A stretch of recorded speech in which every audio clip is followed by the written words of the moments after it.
your business will only be as healthy as you are personally. So like you got to deal with your own stuff. You got to Right? deal with your past, and that will translate into your business. You can't. Welcome to 7 to 8, our special series on 7 and 8 figure speakers. In this interview series, some of the hottest speakers in the industry who've made over 7 figures in a year or less will uncover their twists and turns in their adventures, helping you to avoid the potholes and stick to the fast track. Welcome now to center stage, our next guest speaker.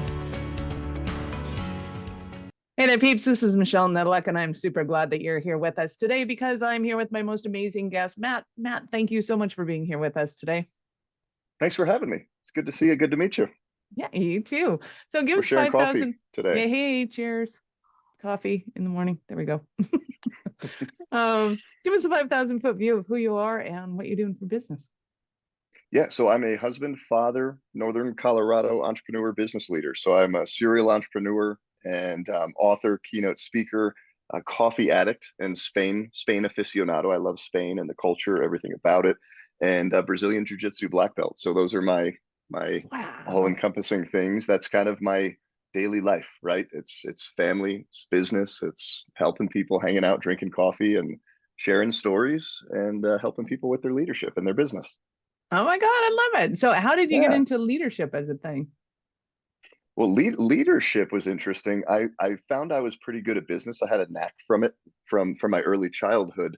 And when I started my first company in '05, I was 22, 23, and the company grew real quick, but I had this revolving door of people. And a guy pulled me aside one day and he's like, "You really suck at leadership." He's like, "You're not good at, leading people, inspiring people, really helping people see the vision and where you're going. Like you're going where you want to go, but you're not bringing anybody with you." So that started a journey for me about 10 years ago of really trying to figure that stuff out. Wow. So what'd you do? I went back to square zero. I realized, so, as a kid, I started a little lawn mowing business, and I was really good at marketing, sales, connecting with people, and just like, setting a goal, grinding and driving really hard, accomplishing that goal, and then going on to the next thing. And that's what I did in 2005 with my painting company. So I set goals for myself, for my company, but I didn't understand that, hey, like these, I thought people, and I really treated people like cogs in a wheel of business. Show up, do your job, make me money, and that was that. But it's like, no, these people have families and lives and goals and visions, and if we can really dig into that with people, story exploring, and really help them understand what they're a bigger part of and how I can be a bigger part of their lives. um, that's where the magic really started happening in business. We got a lot more traction, a lot more scale, and I was really able to step out and see the companies grow without me having to be there just micromanaging everything like the control freak that I am, and some of us are that What? might be listening and I've watching. never been I know that what way you're talking before in about. my life. Yeah, An and it's a entrepreneur that's journey. a control Yeah, freak. What? That yeah, doesn't it's a happen. journey. No, no, not at all. And it's just people. People are. It's just people and humans and behavior. It's one of the most interesting things that you can study and dive into and Right. continue to study. And like once you get better, you realize there's just this more levels to it. And it's No. just a journey that starts with your first step. And I'm a pretty aggressive, hard driving entrepreneur, so I'm hard to kind of stop, hit the brakes, and somebody really kind of check me and tell me when I'm doing something wrong. But I had a good friend, mentor. He had no problem doing that, and he let me know very clearly. You know who your real friends are. Yeah, no, he did. He's like, "Hey, Girl, man, whatever you're so wearing right now looks yep." like shit. Quit doing that. He's like, "You better knock that off. Knock it off, dude." That was awesome. So is that kind of the pivot point for when your business started to really grow and get some teeth, or? Yeah, and I share. I'm really careful and conscious about using the word growing a business and scaling a business. So in Yes. 2005, I got laid off from a corporate mortgage banking job. Absolutely hated it. It was, shirt and tie, do what you're told, kind of a thing. And new bank president calls me and fires me one day, and it was pretty ugly. It was the best, worst day of my life. And I went out and I knew from 9 years old, mowing lawns, shoveling snow, and then a 4 year kind of JV experience working with a college painting company in college. I was just really good at X's and O's, right? So I'm going to go out. We did $500,000 of business, 3 quarters, boom, boom. We're growing, Right. but I'm doing everything. I can't get Yeah. out of my own way, but I was hiring people. Like I'm bringing people on. I go, Mm. here's your job description. Here's your money. Here's everything. Go ahead and do that. And then I'm going to, so I can go over here and free up time, right, to be more efficient. And I'm like, hey, what are you doing? Hey, what are you doing? Hold on. Let me just do it. And it's totally disempowering. It's totally debilitating and humiliating and everything. And they're like, well, shit, why don't you just do it, man? See you later. Bye. Yeah. So that Oops. I realized like I'm working doing everything. I have people doing things, but it's never going to scale like this. It wasn't Right. until that gentleman said, hey, did you ever think you were the problem, the common denominator? You're the bottleneck in your own business. And I Mm. spent from, gosh, 2012, 13 to 2016, just really digging in, really giving people space, really letting go of that tight grip. And then we kind of tested it out 2016. My family and I went to Spain for 2 months in the summer during the busiest season our painting company had. And it went Yeah. it went really well. It showed me some things we still needed to work on. It wasn't like where it is now. It's in a really better spot now, but that was the test. Yeah. Wow, that is a great test. And I think so many business owners should do that because as soon as you're out of the picture, even kind of remotely for the day to travel, and then you come back Yeah. in, it's like if there's a, excuse the expression, close your, if there's a shit show and a storm going on back home, Hmm. like it gives you a real eye opener as to what has to change and when those changes have to Yes. happen. I I ask love, business owners and listeners, and just do this right now, listening is think about, how far could you step away from your business? So could you jump in the car, put your phone down, take a 30-minute drive and not get nervous, get that pit in the stomach? And some entrepreneurs like, no, I am tied to my phone. Hey, can you wow. just go to a lunch appointment, not get distracted? Could you do a half day? Could you do a day and pull that time frame out until it really starts like nagging at your gut?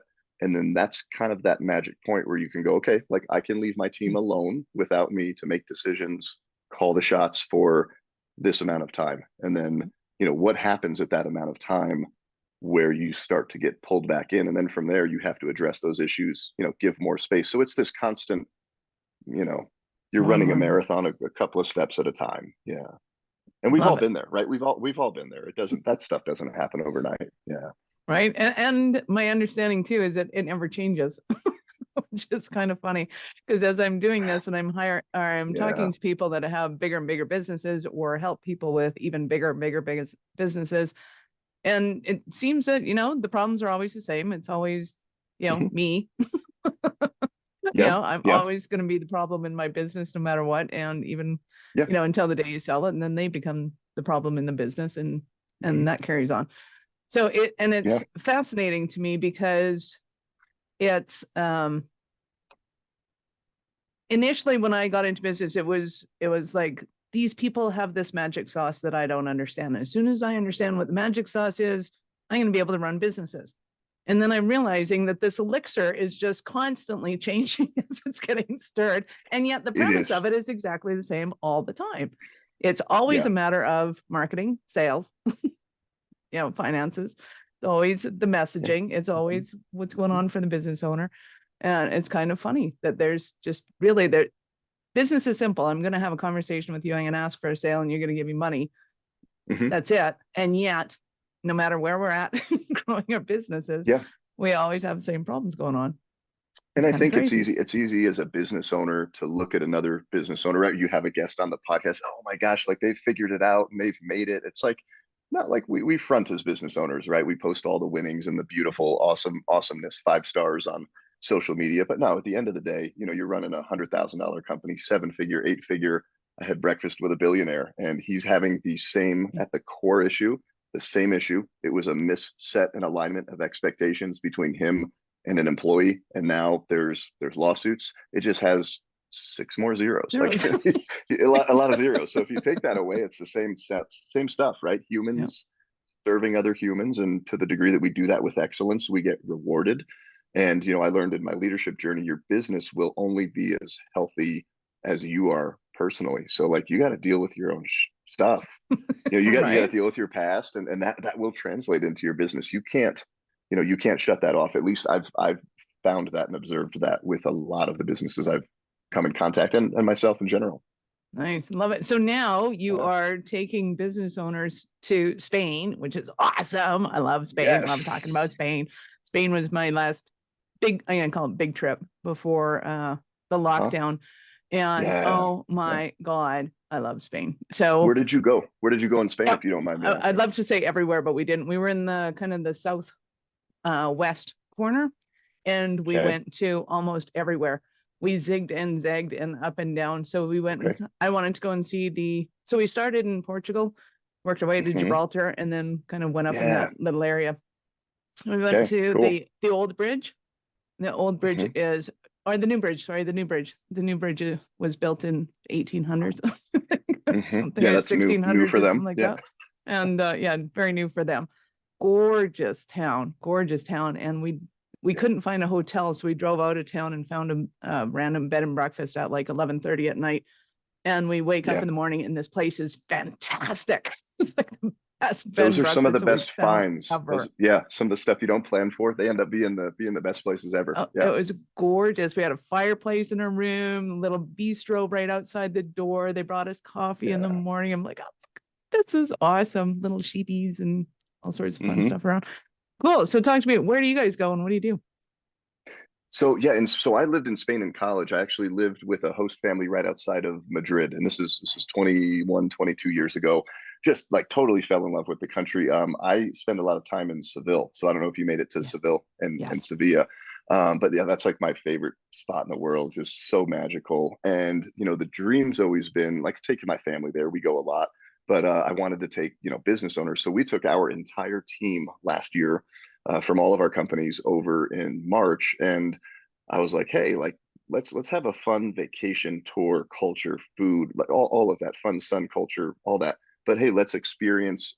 We did kind of an amazing race style, some challenges, adventures, once in a lifetime experiences that really stretched them out of their comfort zone, and then just debriefed on it over some wine and some amazing tapas or whatever the situation was over a week, and it was an amazing experience. So we are hosting that again in 2024. But what I'm doing this year in September is we're going to hike part of the Camino de Santiago. Okay. So it's that big 500-mile pilgrimage up north. Yeah. We're going to do 70 miles over 6 days. We're going to have about a dozen of us going out, all inclusive kind of a deal. And we're just going to really, this is to disconnect, recenter, refocus, reevaluate what's important: life, business, family, leadership, all the domains of your life. And it's a passion I love sharing. And I've made so many connections that you're not doing a touristy, not like Apple vacations where they throw you on a bus with 60 people and you're just doing one of these. It's a very unique and authentic experience of Spain.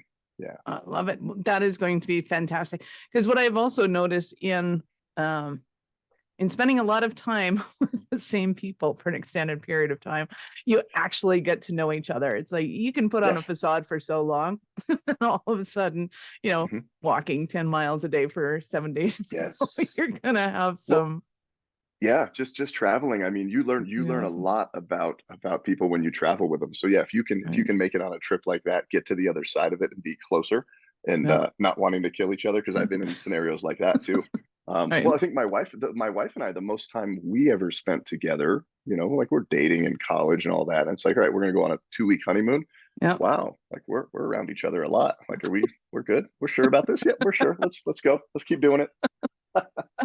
And the story I love to tell, and I think Brad hates it, but my partner is my partner in business and pleasure. And for Okay. 20 years, our desks were literally an inch apart.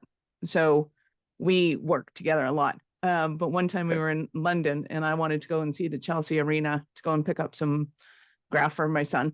And so the guy goes, yeah, just go to the Harley Davidson. You can see it and just, it's over there. So we walked to the Harley Davidson. We looked at it and we went, yeah, it's over there. It's a huge building, right? Like it's Hmm. an arena. It's a Yep. huge Yeah. building. So we walk across the street and we're walking along and Brad's going like, where's the map? Where's the map? And I'm like, dude, it's right there. I know you can't see the building right now. It has not moved. I It's assure over you, there. it's still right there. As soon as you walk Uh-huh. to the end of this corner and the wall is gone, that building is going to pop right back. I assure you. Yep. Yep. But he's the kind of guy that needs the map and needs the directions Hmm. and reads every sign that there is. And I'm just like, Yes. hey, let's go on a trip. This is going to be fun. Let's So roll. yeah, Let's roll. it's, Yeah. you get to know each other.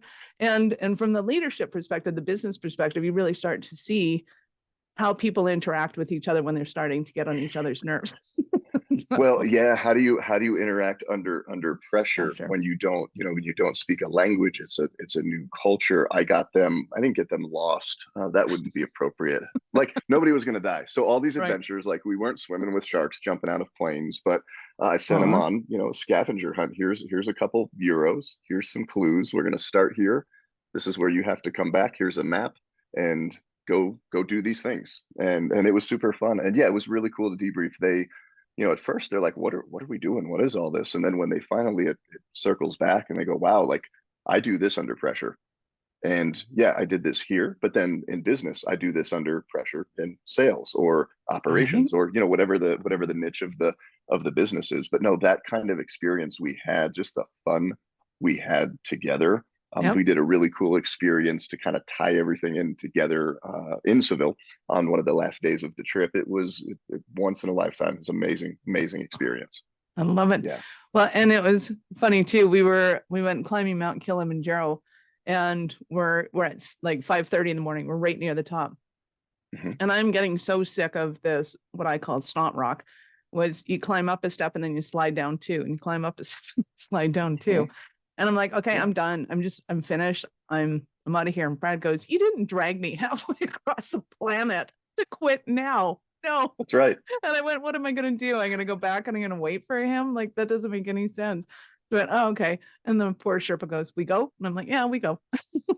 So we He's like, climb these out half people, an hour come to the on. He's like, top. just keep climbing. Just climbing. And you got to the top, right?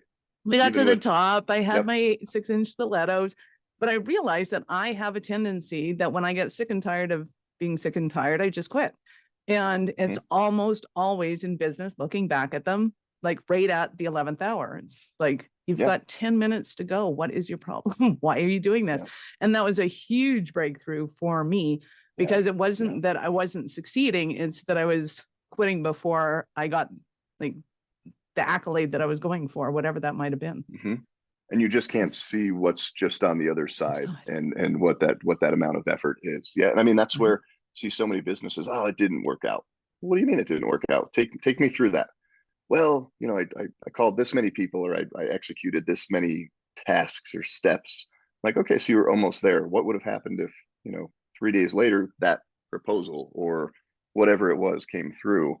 And yeah, it's easy. It's easy to quit. And like social media is so fake, right? Like everybody go to Right. your social media. You had an amazing holidays. Look at the beautiful family photo in front of the Christmas tree, Christmas Eve service, and the dinner and the food. It's like, no, you had in-laws there, and like you were super pissed at your father-in-law, and you didn't write about that. So there's this expectation, right? Yeah. That this business is perfect, amazing, award winning, right? And that's what Painted Baby, my new book, is about. Is we paint this picture of perfection, we prevent true connection with people. We're each fronting and posing and trying to kind of outdo each other, whether that's a conscious or a subconscious thing. And then we just over promise, overset an expectation that we know we can't meet, and then we beat ourselves up because we don't meet it.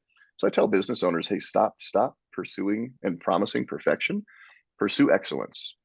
Yeah. If you're meeting with a potential client, hey, we're going to be better working for you today than we were a month ago, and a year from now we're going to be even better than today.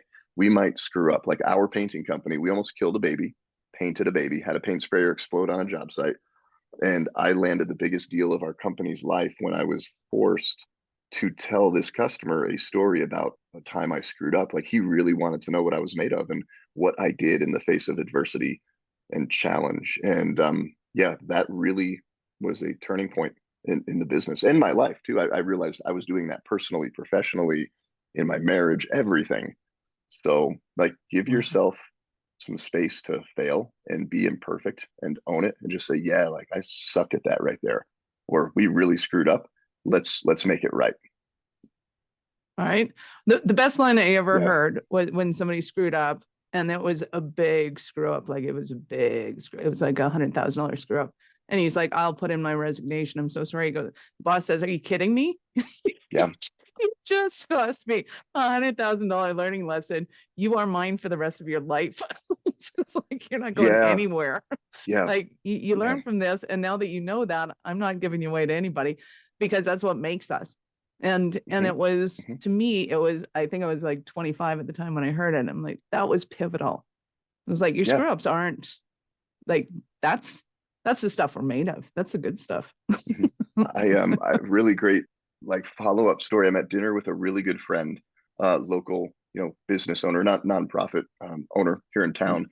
And they have this family cabin that they've been going to for years. It's about an hour out of town, beautiful family cabin.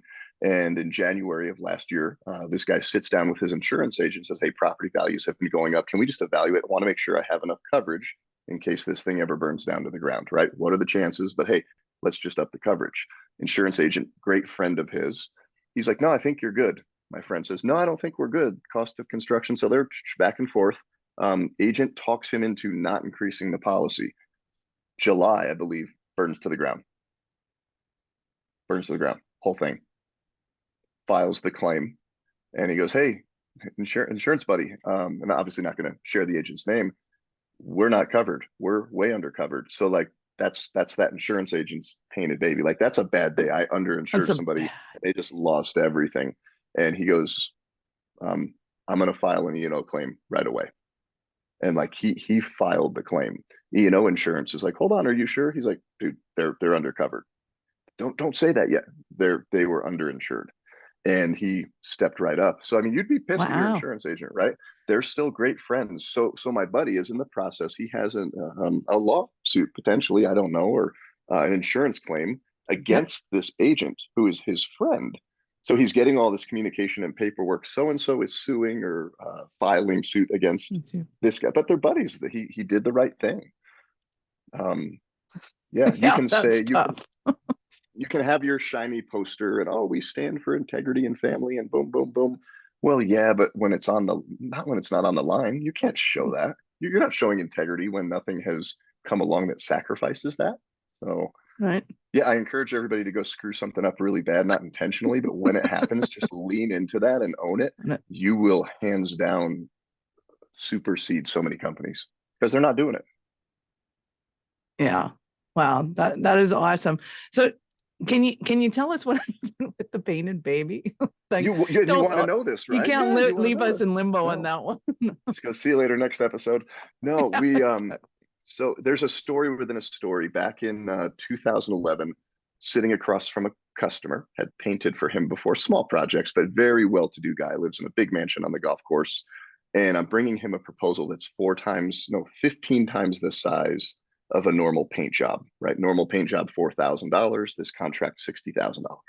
So I walk in there and I'm very sales focused. I'm going to feature, benefit, close, handle objections, the old school sales.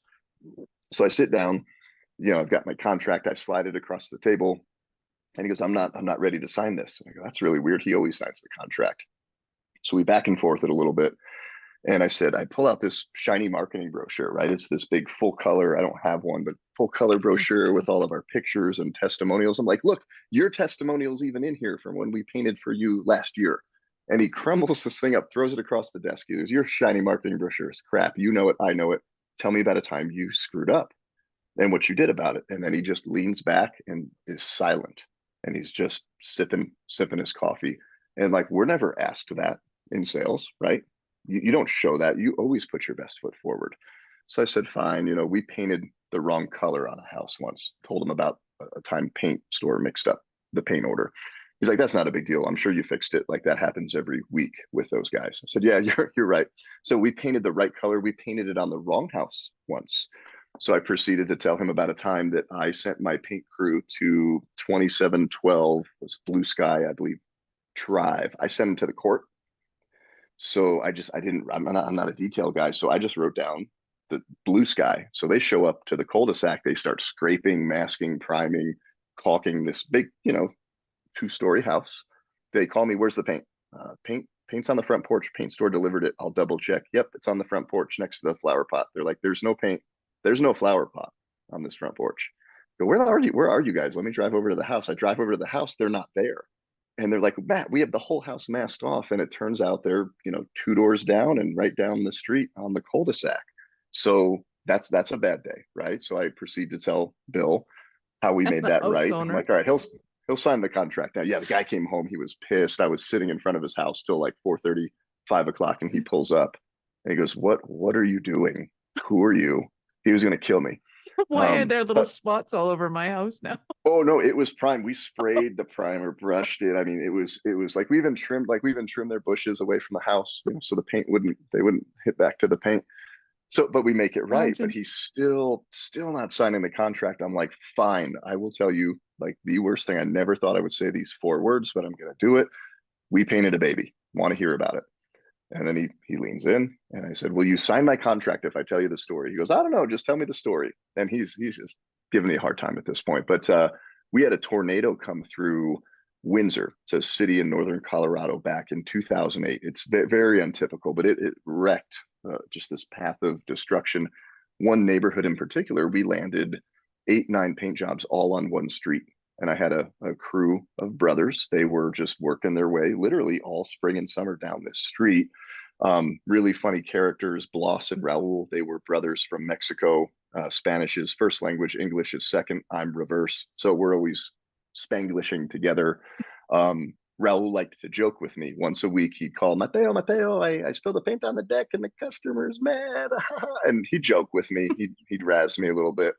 He's the class clown, right?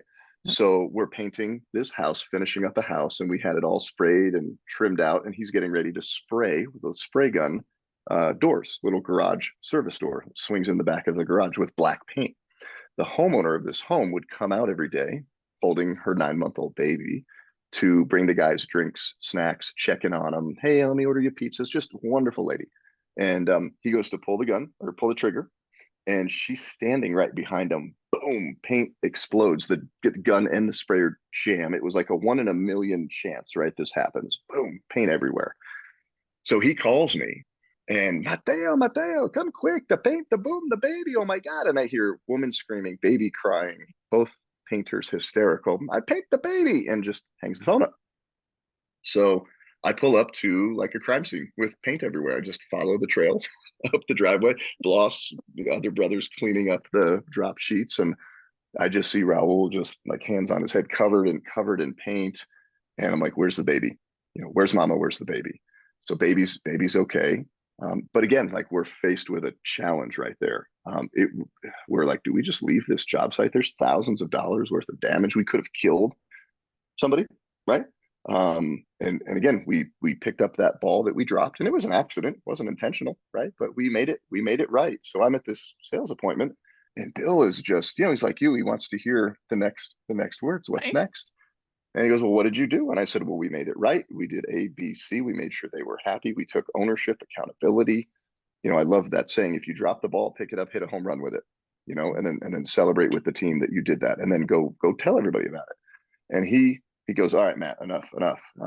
Boom, shakes my hand, signs the contract. You're the kind of guy I want to do business with. And that was a big turning point for me, because I had just put that best foot forward. I call it your shiny marketing brochure. Everybody has one.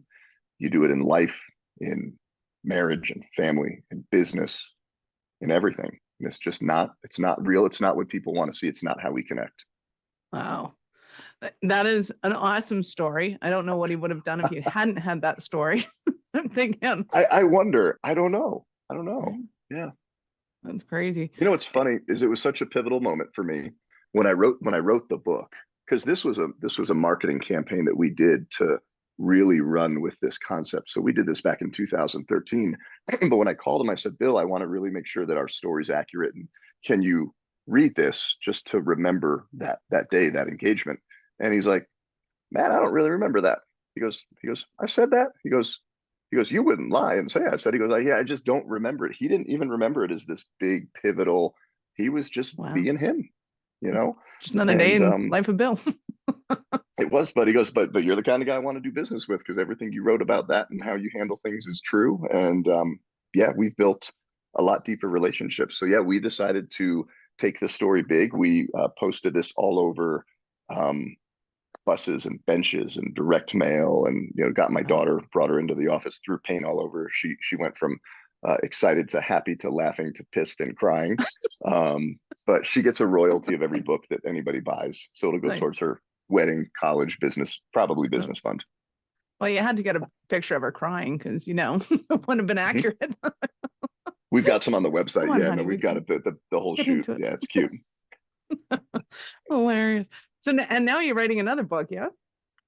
Tell me about Painted that one. Baby's my second book. Yeah, my first one I wrote 2011, Okay. Become an Award-Winning Company. So it shows business owners how to plug into a process to win business awards, and then how to leverage those for free marketing and PR exposure. It's a really untapped secret that doesn't take that much money. And if you just spend a little bit of consistent time and follow a formula, you can really go from an unknown brand to best of top award winning. Again, that's your shiny marketing brochure, right? So you Yep. got to follow it up with this. These books are like a 1-2, but it's a good way Mhm. to get, because people don't want to just hear about your screw ups. You can't just go Uh, tell them all your Well, and you painted have to baby. have You got to some tell them all you're successes good. under your belt before you start bragging Yes. about your screw ups. Well, I and find I that if got, you yeah, only have screw yeah. ups, they don't really, want to hire you that bad. When you have this epiphany, right? Like this moment of realization, you want to go tell everybody about it. That's what this was. I came back to the office and I said, "Hey team, we had a whiteboard. I go, I just closed 62,000 and change. Whoa, what did you do?" I told them Painted Baby. Like, there's no way you did that. I said, "Well, I'm going to go do it on all next 10 appointments and I'll come back and I want to prove it to you with numbers, because you have to prove it with numbers, right? Right. To have the results." And I got zero of those jobs because all I did was come out. "Hey, I'm Matt. I'm the owner of M&D Painting. And you want to hear about the time we painted the wrong color, the wrong house? We painted the baby. We screwed shit up." And they're like, "Yeah, we want to think about this." And they never called me back. So there's a place and a time where before you hit them with the close, you say, "Hey, before we do Yeah. this, can I just get real with you?" And you hit them with the hook and you share the story. You bring them in, you tie them in. There's an art to it. And yeah, Yeah. but you have to have some awards, some credibility, and um, and that takes time. Yeah. That's awesome. I love it. I love it. I love it. So the book is out. This is awesome. You're taking people to Spain in 2024. Is that right? So September 5th through the 14th of 2023, Right. we're hiking the Camino. And, Okay. and all this is at mattshoup.com. You can find it. And then the Ultimate Immersion Experience 2024 dates are still to be decided. We have the trip about 70% full right now. There's only a few spots, but we're waiting till we get a little bit closer. We're going to coordinate. It's a very small, intimate group. So Right. we just coordinate around everybody's schedules and families and businesses and their lives. What? People have Yeah, lives? a little bit. Yeah. That's Hey, can I awesome. take And you what do you away? Can I take you away from your family for like 10 days to go to Spain? Like, yeah, the spouses are really, really excited about it. exactly? And she's going, yeah, go ahead, take them. I'm going to be in Madrid. Bye-bye. Some are bringing spouses because they're Uh, working together, like you yep. and your partner are in business, and then some are actually going to fly in on the back end and meet them there, and then they're going Fun, to go do their own thing. Yeah. fun, fun. That's awesome. So when you're not travel globe trotting and you know, writing books, what else are you doing? Mhm. So I've got a passion for Brazilian jiu-jitsu. I'm a family guy, so I literally, wake up, get the kids to school every day. I like to be here local. I'm traveling more with speaking as the kids get older, but I got bullied pretty severely growing up, and I didn't have the tools on how to handle it and deal with it. And I found Brazilian jiu-jitsu kind of by accident when I was about 26, 27 years old, and fell in love with it. That just hobby turned into competing. Then it turned into a business, kind of a fun roundabout story. Never planned to have a business, but now we do, and I run the kids program. So yeah, very Hmm. passionate about that, and I'm actually working on.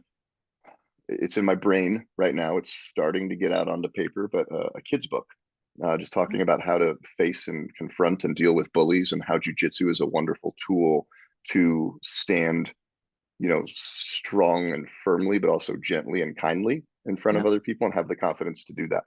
Nice. Love that. Yeah. That is Yeah, awesome. but it kind of looks like wrestling in pajamas to people that don't really know what it is. Which is And also then kind of fun. you can choke somebody or like crank their arm and then they tap out and then you just hit reset and then you give them a big hug and go have a beer or a lunch, and then you're really, really close friends. It's a guy thing, I'm sure. But Guys, yeah, girls do it, guys do no, it. I Yeah, mean the but whole beat each it's other up fun. and then go and have coffee afterwards. I guess You should see the women though girls when the do it. women learn. My daughter's 12 and she was showing her skills to like this 15-year-old boy the other day and Good for just whooping her. on him. It's all about how does a smaller opponent Yep. use leverage, technique, timing to really use somebody else's strength against them. Yep. And it's a fun thing. That was awesome. Matt, you've been absolutely amazing and awesome. Any last words for our peeps? Wherever you're at in your journey, life, leadership, business, it starts with a first step and a next step and a next step. Don't compare yourself to anybody else. Keep moving forward. Things take longer than you think they're going to take. And the best thing I ever did was to learn from, fill your brain, go out and pursue things like this, your podcast, resources to make your life better. And you really can create and pave your own path in your own way, and just keep rocking at it. And yeah, I always tell people I do a morning coffee video every morning. I say, I love you. I believe in you. You've got this. Go get it. Love that. Love it, love it, love it. Thank you so much for your time. I appreciate it. And I know how valuable Thanks. it is. Awesome. Thanks.